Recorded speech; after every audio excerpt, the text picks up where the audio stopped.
Pemirsa Metro TV Lampung, jumpa lagi bersama saya Nurjana. Selama 30 menit ke depan akan menemani Anda untuk mengupas tajuk serta berita apa saja yang sedang trending topik di multiplatform Lampung Pos.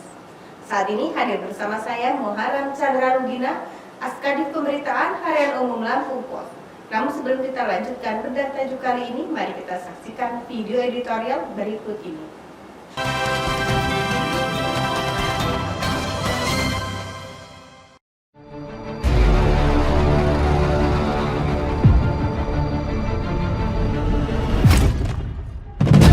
Pacu kualitas pendidikan vokasi. Persoalan cukup mendasar di negeri ini adalah pengangguran.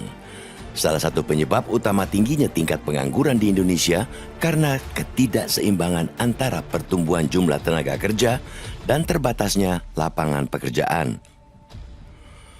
Persaingan ketat di antara para fresh graduate dan tenaga kerja berpengalaman telah menyebabkan ketidakseimbangan ini semakin mencuat. Berdasarkan catatan Badan Pusat Statistik atau BPS, jumlah pengangguran di Indonesia mencapai 7,86 juta orang per Agustus 2023 atau setara dengan tingkat pengangguran terbuka atau TPT sebesar 5,32% dari total 147,71 angkatan kerja.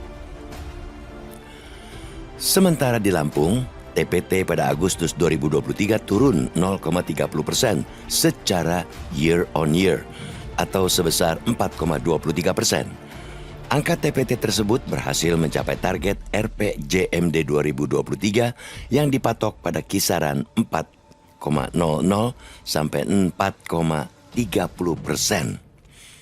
Jika ada penurunan, pemerintah daerah Lampung perlu extra effort untuk mencapai target TPT pada tahun 2024 terjaga pada kisaran 3,80 sampai 4,00%.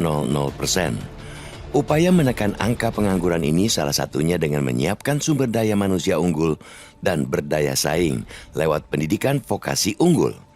Jika pendidikan vokasi maju, kesempatan anak bangsa untuk memasuki dunia kerja atau gerbang ke dunia industri lebih terbuka lebar.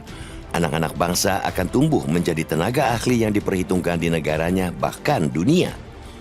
Sebab dengan memilih pendidikan vokasi, siswa memiliki kesempatan menentukan jalur karir kreatif dan sesuai dengan minat dan bakatnya. Program pendidikan vokasi dirancang untuk memberikan siswa keahlian praktis yang dapat diterapkan langsung di dunia kerja. Namun asa tak sesuai harapan. Kenyataannya, data Badan Pusat Statistik tahun 2021 menunjukkan lulusan pendidikan vokasi malah menjadi penyumbang terbesar tingkat pengangguran terbuka, 10-14% lulusan SMK dan 6-8% lulusan diploma. Padahal dari sisi jumlah, lembaga pendidikan yang menyelenggarakan pendidikan vokasi terus bertambah. Paling tidak ini tercermin dari jumlah SMK yang terus tumbuh positif pada tahun ajaran 2022-2023 ini mencapai 14.265 SMK dibandingkan pada tahun ajaran 2021-2022 yang sebanyak 14.198 SMK dengan jumlah siswa di atas 5 juta. Hal ini karena kuantitas lulusan vokasi masih jadi target utama, sementara dari sisi kualitas masih jauh dari harapan.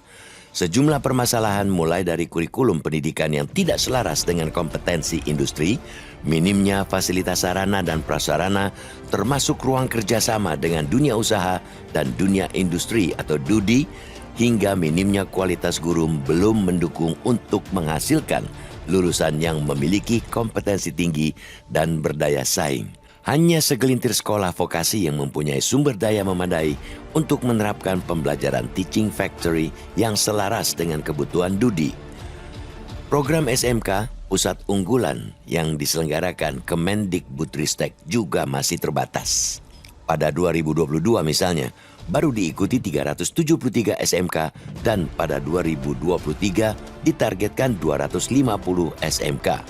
Selebihnya, secara umum, pendidikan di SMA belum selaras dengan DUDI, lebih banyak teori ketimbang praktek.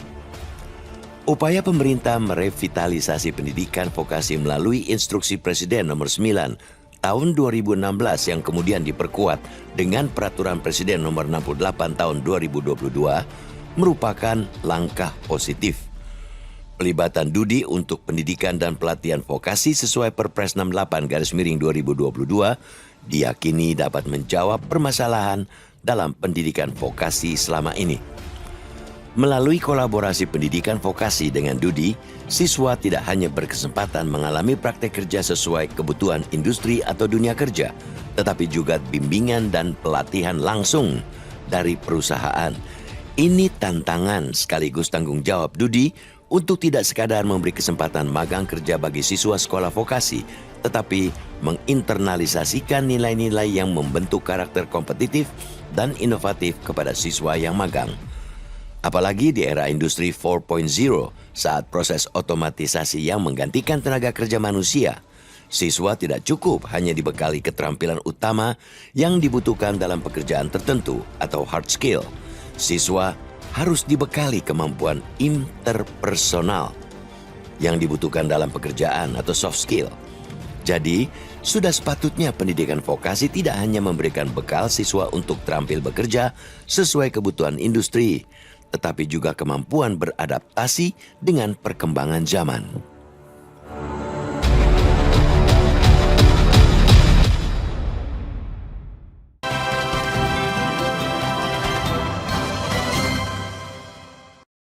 Bang Lulu, tema tajuk kali ini adalah kualitas pendidikan vokasi. Nah, bagaimana Bang melihat tema itu? Ya, kita mengangkat tema ini terkait dengan ini ya, angka pengangguran yang terjadi di Indonesia termasuk di Lampung ya. Karena berdasarkan data dari Badan Pusat Statistik bahwa per Agustus 2023 ada sekitar 7,8 juta ya. Itu setara dengan tingkat pengangguran terbuka itu 5,32 dari sekitar 147 juta ini ya orang ya. Dan di Lampung juga per Agustus ini masih berdasarkan dari data BPS itu ada sekitar 200 ribuan ya jumlah tingkat pengangguran terbuka ya. Itu secara kualitas bahwa turun ya, terdapat penurunan 0,30 ya tapi secara tahun per tahunnya itu 4,23 ya. Dan ini menjadi sebuah catatan juga ya, karena ini angka 4,23 masih di atas dari ini ya yang tercantum di rencana pembangunan jangka menengah daerah ya, yang mengamanatkan 4 sampai 4,30% ya. Dan apalagi pada pada 2024 ini harus di angka 3,80 sampai 4% ya. 4% ini harus menjadi sebuah tantangan ya bagi pemerintah daerah untuk bisa melahirkan tenaga yang punya kemampuan yang ini ya, yang bisa bersaing di dunia kerja yang nyata ya. Nah, 7 juta tadi kan angka yang cukup besar kan untuk jumlah pengangguran. Nah, mungkin apa Bang program atau yang sedang dikerjakan pemerintah, baik yang sedang berjalan maupun apa akan yang dilakukan? Ya, pemerintah sudah mengeluarkan ini ya sebuah kebijakan juga bahwa untuk meningkatkan kualitas ya pendidikan vokasi ini ya, karena di sini juga yang ditekankan bahwa nanti lulusannya memiliki kemampuan ya, kemampuan untuk bisa bersaing di tingkat dunia kerja yang nyata ya. Mereka akan diberikan dengan kemampuan atau skill-skill yang khususnya dari ini ya, dari ilmu terapan ya. Sehingga mereka bisa langsung menerapkannya di dunia kerja nyatanya nantinya. Nah, mungkin ada program-program lain Bang? Ya, untuk khususnya di program di ini ya, di Provinsi Lampung juga udah ada ya beberapa program yang sudah dilaksanakan oleh Pemprov untuk melahirkan tenaga kerja yang bisa nantinya bersaing di tingkat lokal maupun nasional ya nantinya ya. Oke, baik Bang, kita jeda sejenak. Pemirsa Metro TV Lampung, jangan kemana-mana, kami akan kembali sesaat lagi. Tetaplah bersama kami.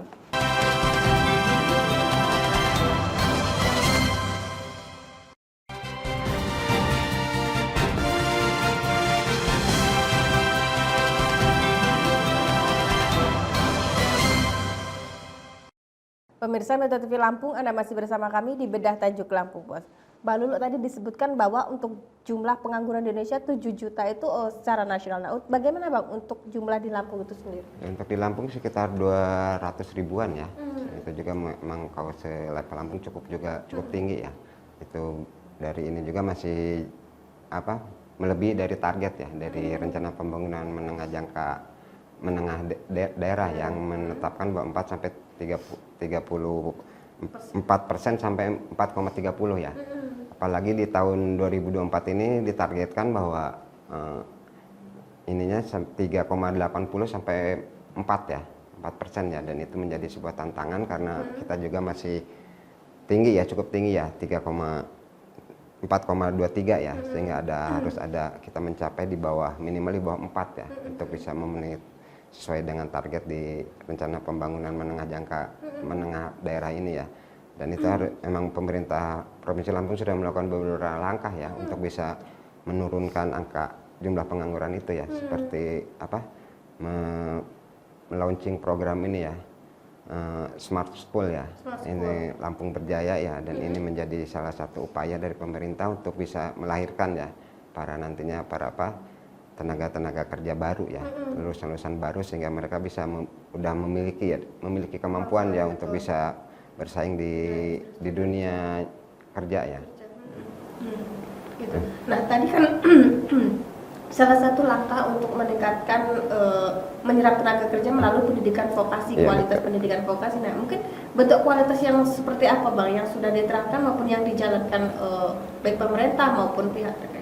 Ya, untuk ini mereka meningkatkan ini ya kemampuan para ini ya, khususnya di kurikulum ya, untuk lebih memberikan para siswa dan mahasiswanya itu untuk memiliki kemampuan yang emang benar-benar nantinya bisa langsung mereka terapkan ya, dipraktekkan, dan itu menjadi sebuah kemampuan bakal mereka ya untuk langsung bisa bersaing di dunia kerja. Betul. Dan ini juga sudah beberapa Pemprov Lampung juga sudah ini ya menjadikan 16 ini ya sebagai SMK ya di Lampung ini menjadi unggulan ya dalam hal menjadi sebuah badan layanan umum daerah ya, dan ini memberikan bahwa mereka diberi kekuasaan untuk bisa menjual ya, itu juga ya, istilah menjual produk-produk dari hasil dari karya siswanya ya, dan sehingga mereka juga nantinya khususnya siswa-siswanya ini nanti pas keluarnya juga udah memiliki kemampuan ya, kemampuan minimal skill untuk membuat sesuatu barang ya,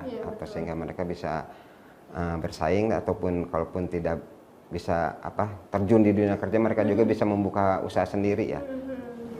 Nah mungkin tadi pemerintah untuk tahun ini baru ada 16 sekolah SMK gitu. Mungkin pemerintah tahun depan mulai banyak lagi. Ya mungkin akan menambah ya, karena ini sangat bagus ya, sangat dan bermanfaat ya bagi ini, karena ini baru sekitar 16 sekolah ya di seluruh Lampung ya. Memang masih lebih banyak di Bandar Lampung, dan selain Bandar Lampung ada di Metro, Sawaran, Tulang Bawang, sama di Suji ya kalau nggak salah. Sehingga perlu juga di Lampung Utara, dan ini juga harus ada pemerataan ya, sehingga nanti kualitas dari para lulusan SMK khususnya di Lampung ini benar-benar bisa bersaing ya di dunia kerja, dan mereka sudah bisa terjun dan bisa bersaing dengan para tenaga kerja yang sudah berpengalaman, yang sudah ada sebelumnya ya. Dan mungkin juga bisa jadi masukan baik pemerintah maupun pihak swasta sendiri bahwa pendidikan vokasi ini baik sekolah maupun perguruan tinggi bisa bekerja sama langsung gitu kan. Ya, pemerintah juga udah melakukan ini ya, seperti pemerintah provinsi juga melakon kerjasama ya dengan misalkan Polinela ya. Betul. Untuk bisa melahirkan atau memberikan melahirkan bahwa nanti lulusan-lulusan dari Polinela ini bisa emang langsung lebih ini terserap ya ke dunia kerja ya. Dan pemerintah juga tidak henti-hentinya untuk memberikan imbauan-imbauan ya kepada pihak terkait juga, karena ini juga menjadi sebuah hal yang tidak bisa hanya ditangani oleh pemerintah ya. Betul. Selain dunia pendidikan juga dunia swasta juga ada kerjasama dengan perusahaan-perusahaan atau perusahaan swasta atau BUMN, sehingga mereka bisa melakukan MOU ya untuk bisa membuka ya lapangan kerja bagi lulusan-lulusan yang dilahirkan dari hasil dari pendidikan vokasi ini. Nah berarti PR kita bagaimana tadi menciptakan meningkatkan kualitas pendidikan Betul. vokasinya itu ya Bang, sehingga Betul. ketika mereka lulus mereka langsung siap bekerja ya, sesuai dengan tuntutan ya betul. sendiri. Dan ini juga kan terkait dengan dengan kemajuan teknologi juga kan, dengan ini mungkin mereka bisa lebih menambah lagi ya, dengan perkembangan teknologi yang makin pesat ini bisa menjadi sebuah tambahan ya bagi para lulusan juga untuk bisa lebih menambah kualitas mereka maupun kemampuan mereka ya, sehingga untuk menambah skill mereka dan bisa berdaya saing lebih ketat lagi nantinya di dunia kerja. Nah ini tapi kan permasalahan pengangguran ini kan tidak hanya sebatas masalah vokasi atau Betul. ijazah SMK. Karena bagaimana untuk masyarakat umumnya itu sendiri, Bang? Mungkin ada upaya untuk pengentasan pengangguran Ya, ini sendiri? memang tidak lepas ya bahwa terjadinya pengangguran ini karena adanya pertumbuhan angkatan kerja yang jumlah tenaga kerja yang tidak seimbang dengan ini ya, dengan lapangan kerja yang ada ya, dan itu memang masyarakat juga emang sangat berharap ya mungkin bisa minimal seimbang lah antara jumlah angkatan yang dilahirkan, angkatan kerja dengan lapangan kerja yang tersedia ya. Dan emang kembali lagi ke masyarakat bahwa khususnya masyarakat anak-anak muda ya untuk bisa terus mengasah kemampuan ya sehingga mereka memiliki kemampuan untuk bisa bersaing di masa depannya ya, dan sehingga mereka bisa langsung terjun nanti ke lapangan dunia kerja ya. Bang, mungkin program apa lagi Bang yang disiapkan pemerintah untuk mengatasi permasalahan pengangguran ini? Ya, pemerintah secara nasional juga sudah mengeluarkan Impres ya, nomor 6 tahun 2016 tentang revitalisasi SMK yang diperkuat oleh peraturan pemerintah nomor 68 ya tahun 2022 tentang revitalisasi pendidikan vokasi dan pelatihan vokasi ya. Ini menandakan bahwa emang pemerintah ya terus berupaya ya agar bisa melahirkan calon-calon tenaga kerja yang emang berkualitas dan mumpuni sehingga mereka dapat bersaing di tingkat nasional ya. Khusus di Lampung juga pemerintah provinsi telah membentuk tim koordinasi ya, tim koordinasi daerah ya terkait revitalisasi pendidikan vokasi dan pelatihan vokasi ini ya.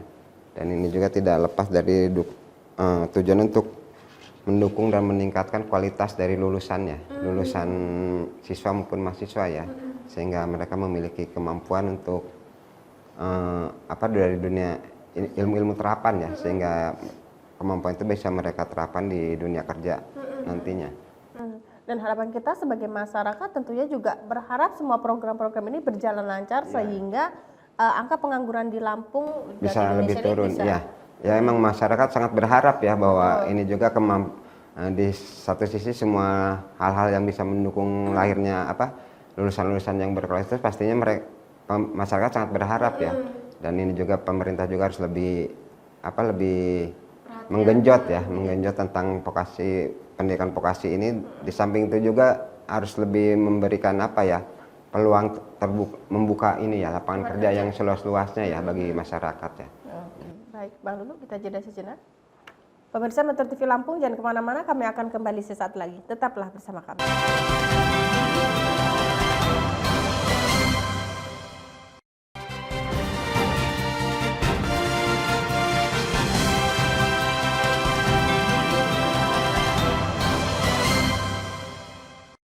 Pemirsa Metro TV Lampung, di segmen kali ini kita akan membahas berita apa saja yang hits dan trending topik di multiplatform Lampung Pos. Mulai dari lampos.co, lampungpos.id, serta sai100fm.id. Saat ini sudah ada 5 berita trending topik di lampos.co, diantaranya 6 aktivitas stokpil di Bandar Lampung disebut tak berizin. Pemprov Lampung alokasikan 170 miliar untuk lanjutkan perbaikan jalan prioritas. DLH sebut stokpil batubara sudah mulai dipindahkan. 4 personel Polres Lampung Tengah terkena PTDH. Dan terakhir, Lurah Perumnas Wai Halim terbukti melanggar netralitas. Baik, Bang Lulu, apa yang menarik Bang di lampus.co kali ini? Terkait stockpile ya. Karena beberapa kali ini efek dari stockpile ini yang amat dirasakan masyarakat ini sudah beberapa kali ya terjadi ya, dan ini kembali terjadi yang terjadi di Bumi Waras. Ini juga hal yang sangat perlu kita soroti ya, karena mereka juga belum ada izin ya, sehingga mereka juga terus memberikan efek yang negatif bagi masyarakat sekitar dari polusi efek batubaranya itu yang cukup mengganggu khususnya kesehatan masyarakat sekitar ya. Gitu. Dan itu bahkan wali kota juga sudah memberikan instruksi untuk menutup stockpile tersebut ya, karena memang belum berizin, karena sesuai aturan juga harus stockpile terus memiliki izin ya.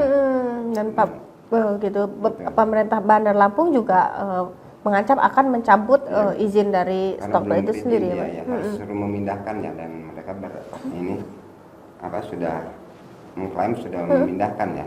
Tapi kita perlu terus mengawal kasus ini sehingga tidak memberikan efek yang negatif ya kepada masyarakat, dan ini juga bisa memberikan sebuah pembelajaran ya pada semua pihak bahwa dalam pembuatan stok file itu juga harus ada mengikuti aturan yang ada.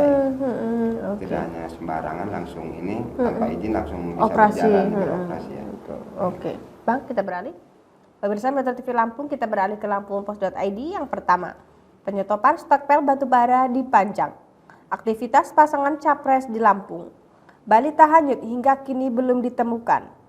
Tekan inflasi di Lampung dan evaluasi dan proyeksi bursa saham di Lampung. Apa Bang yang menarik di lampungpos.id?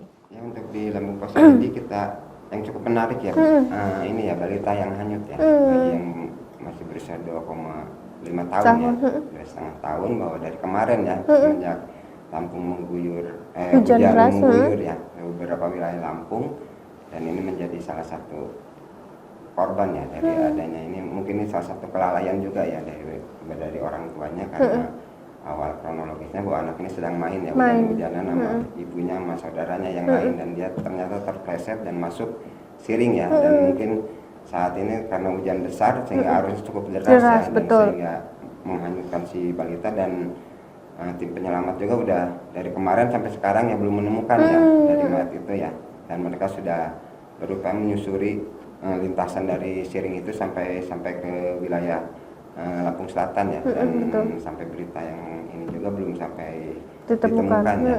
Dan ini juga menjadi sebuah perhatian ya bagi para orang tua ya, atau masyarakat secara umum ya, untuk lebih berhati-hati dengan kondisi hujan yang sering turun, apalagi saat hujan deras, untuk bisa menjaga, lebih berhati-hati dan menjaga anaknya ya, untuk tidak bermain di dekat-dekat daerah yang emang memiliki arus yang cukup deras ya. Oke, baik Bang, kita beralih. Pemirsa Metro TV Lampung, kita beralih ke sai100fm.id. Yang pertama, meneropong tren film Indonesia 2024. GDA 2024, lagu Dito, New Jeans menang piala Desain Song of the Year. Ini daftar lengkap pemenang Golden Globe Award 2024. Agni Hekwe jamin film Pemandi Jenazah akan menimbulkan rasa takut. Dan terakhir, 6 komika komentari terkait debat Cawapres. Apa Bang yang menarik di sai100fm kali ini? Mungkin untuk hiburan ya kita ini ya, yang kita soroti tentang meneropong tren film ya di tahun 2024 ya. Ini menjadi sebuah hal yang sangat ditunggu ya, khususnya para pencipta film ya, karena kita tahu bahwa kemarin tren waktu 2023 itu kebanyakan film horor ya. Iya. Diharapkan bahwa pada tahun 2024 ini ada beragam variasi ya, pilihan ya buat bagi masyarakat untuk bisa memilih menonton film yang tidak hanya film horor ya, tapi bisa bergenre drama atau ini ya yang lainnya ya, atau film perang atau gimana ya, atau yang lain-lainnya, sehingga mereka bisa memilih ya apa yang mereka inginkan dan apa yang sesuai dengan hati mereka untuk bisa menonton, bisa mereka ini lakukan ya, sehingga tidak monoton hanya yang tersedia hanya film horor aja ya. Tapi sampai saat ini film horor Indonesia ini masih menjadi favorit atau pilihan masyarakat ya, untuk menonton film. Cukup menarik ya, betul. Menarik ya bagi para penonton ya, pencipta film di Indonesia ya. Tapi tidak menutup kemungkinan karena kita juga memiliki ya sutradara atau penulis film handal ya, yang bisa memberikan apa sih hal di luar film horor itu ya, dan bisa memberikan masyarakat juga nuansa yang lain ya, tidak hanya sebatas hanya menonton film horor. Ya. Artinya semakin banyak pilihan film juga masyarakat semakin leluasa untuk memilih film yang akan ditonton gitu ya Bang. Betul, dan ini juga menjadi sebuah karena segmen penonton juga tidak hanya dari penggemar ini ya film horor betul ya, kita juga tahu bahwa banyak juga masyarakat Indonesia yang senang film drama ya, betul. Film komedi action ya, sehingga wajar lah jika masyarakat berharap bahwa terjadi adanya beragam pilihan ya untuk genre-genre film yang untuk tren di tahun 2024 ini. Gitu. Dan harapannya apapun filmnya nanti bisa meledak di 2024 ini begitu ya Bang. Sebuah ini ya menghasilkan angka yang cukup signifikan ya, karena itu bisa menjadi salah satu tolak ukur bahwa kesuksesan dan keberhasilan dari sebuah film tersebut ya, sebuah film. Gitu. Nanti akhirnya bisa meledak bahkan bisa sampai ke bisa mungkin bisa ini ya ke internasional ya. Kita harapkan bahwa karena kualitas juga dari sutradara atau sinema di Indonesia juga sudah sangat baik ya, bisa bersaing di dunia internasional. Oke. Pemirsa Metro TV Lampung, demikianlah tadi bedah tajuk Lampung Pos kali ini. Jangan lupa untuk update informasinya dengan membaca Harian Umum Lampung Pos serta kunjungi websitenya di lampus.co, lampungpos.id serta dengarkan Sai 100 FM dan kunjungi websitenya di sai100fm.id. Saya Nurjana bersama kru yang bertugas mengucapkan terima kasih dan sampai jumpa.